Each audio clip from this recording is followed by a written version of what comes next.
চলছে যমুনা টিভির বিশেষ আয়োজন ইলেকশন 2026 এবং এই মুহূর্তে আসন্ন নির্বাচন নিয়ে কথা বলতে আমাদের সাথে যুক্ত হচ্ছেন যুক্তরাষ্ট্রের জর্জিয়া স্টেট ইউনিভার্সিটি ডক্টরাল ফেলো এবং ভূরাজনৈতিক বিশ্লেষক আসিফ বিন আলী। আসিফ বিন আলী, আপনাকে স্বাগত জানাচ্ছি আমাদের অনুষ্ঠানে। নির্বাচনের আর মাত্র কয়েকদিন বাকি, আমরা দেখছিলাম সমস্ত বড় দলগুলো এই মুহূর্তে প্রচারণায় ব্যস্ত।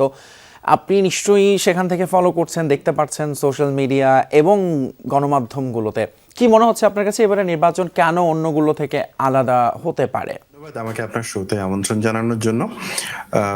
আমার মনে হয় না যে নির্বাচন ঠিক খুব একটা আলাদা হবে, কারণ বাংলাদেশের নির্বাচনের যে প্রবণতাগুলো থাকে সেটা হচ্ছে যে নির্বাচন নিয়ে প্রচারণা, রাজনৈতিক দলগুলোর মধ্যে কাদা ছড়াছড়ি, আবার হচ্ছে যে খানিকটা সংঘর্ষ, এই সবগুলোই এবারেই থাকছে। তবে এবারের নির্বাচনের একটা বিশেষত্ব ব্যাপার হচ্ছে যে নির্বাচনে বাংলাদেশের অন্যতম বৃহত্তম একটা বড় দল আওয়ামী লীগ সে অংশগ্রহণ করতে পারছে না বিকজ সরকারের নিষেধাজ্ঞার কারণে। তো ফলে অবধারিতভাবেই নির্বাচনটা হয়ে দাঁড়িয়েছে দুটো ব্লকের মধ্যে, একটা বিএনপি নেতৃত্বাধীন মোর সেন্ট্রিস্ট ব্লক এবং আর একটা হচ্ছে যে জামাত নেতৃত্বাধীন আর একটা ব্লক। সো এই দুটো ব্লকের যে নির্বাচনের মিথস্ক্রিয়া, সেটাকে কেন্দ্র করে আসলে এখন সবকিছু আবর্তিত হচ্ছে।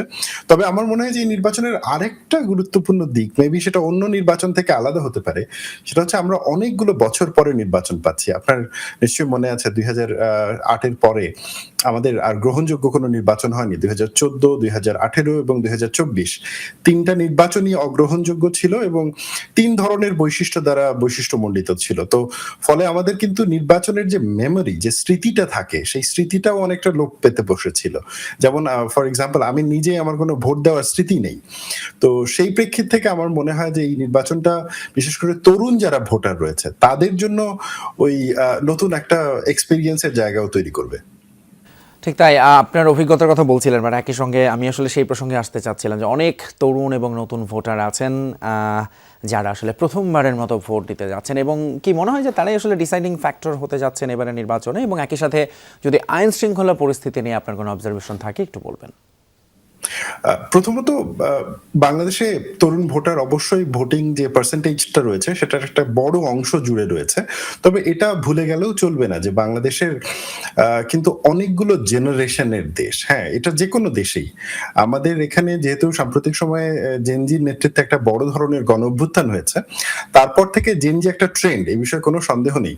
কিন্তু এটা ভুলে না যাওয়াটাই আমার মনে হয় যে বুদ্ধিমানের কাজ, যেখানে অনেকগুলো জেনারেশন একসাথে কাজ করবে এবং তারা প্রত্যেকটা জেনারেশন নিজস্ব দাবি আলাদা, নিজস্ব প্রত্যাশা আলাদা, দেশকে নিয়ে তাদের স্বপ্ন ভাবনাও আলাদা। তো হয়তো একজন জেনজি যেভাবে চিন্তা করছে একজন মিলেনিয়া সেভাবে চিন্তা নাও করতে পারে। এখন প্রশ্নটা হচ্ছে আমি তরুণ কাকে ধরবো? শুধু জেনজিকে ধরবো নাকি মিলেনিয়াকে ধরবো না? নাকি মিলেনিয়াকেও আমি তরুণ ধরবো? 30-এর নিচে আমি তরুণ ধরবো নাকি 40-এর নিচে আমি তরুণ ধরবো? তো অনেকগুলো ক্যাটাগরি আছে। তবে এটা ঠিক, বিশেষ করে যারা এবার প্রথম ভোটার হচ্ছেন, আমরা যদি তাদের পার্সেন্টেজটাও দেখি, তারা একটা বড় পার্সেন্টেজ এই ভোটে অংশগ্রহণ করবে। এবং এই ভোটটা আমি যে সার্ভেগুলো দেখছিলাম, অ্যাকচুয়ালি দুই একটা সার্ভের সাথে আমি নিজেও ইনভলভ ছিলাম, সেটার কোয়েশ্চেনিয়ার এবং তার ডেটাগুলো যখন দেখছিলাম, আমি পার্টিকুলারলি খেয়াল করেছি যে একদম এখন যারা ভোটার হচ্ছেন তাদের একটা বড় অংশ আনডিসাইডেড ভোটার। এই আনডিসাইডেড ভোটার আসলে শেষ পর্যন্ত কাকে ভোট দেন তার উপরে নির্বাচনের অনেক কিছুই নির্ভর করবে, এটা অস্বীকার করার খুব একটা উপায় নেই। তবে আবার এটা ভুলে গেলেও চলবে না যে বাংলাদেশ শুধুমাত্র তরুণদের দেশ না, বাংলাদেশ বৃদ্ধদেরও দেশ, পৌরদেরও দেশ। এবং কেন জানি না আমাদের রাজনীতিতে এখন মনে হচ্ছে যে আমরা শুধুমাত্র একটা এজ গ্রুপের উপরে ফোকাস করছি, এটা রাজনীতির জন্য কখনোই শুভ না। সেকেন্ড যে পয়েন্টটা, সেটা হচ্ছে যে আইন শৃঙ্খলার পরিস্থিতির যে কথাটা বললেন, যে কোনো নির্বাচনের সময় তিনটা ধাপে আইন শৃঙ্খলার ব্যাপারটা কাজ করে।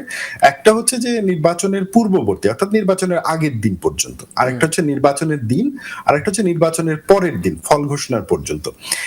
এখন পর্যন্ত আমরা যেটা দেখছি যে নির্বাচনের আগে পর্যন্ত সহিংসতার প্রবণতা আছে, কিন্তু মাত্রাটা এখনো বৃদ্ধি পায়নি।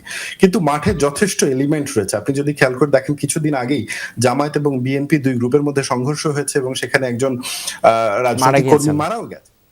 জি, জি। আমরা শুনছিলাম আসিফ বিন আলী, পিএইচডি গবেষক, জর্জিয়া স্টেট ইউনিভার্সিটি থেকে যোগ দিয়েছিলেন তিনি আমাদের সঙ্গে।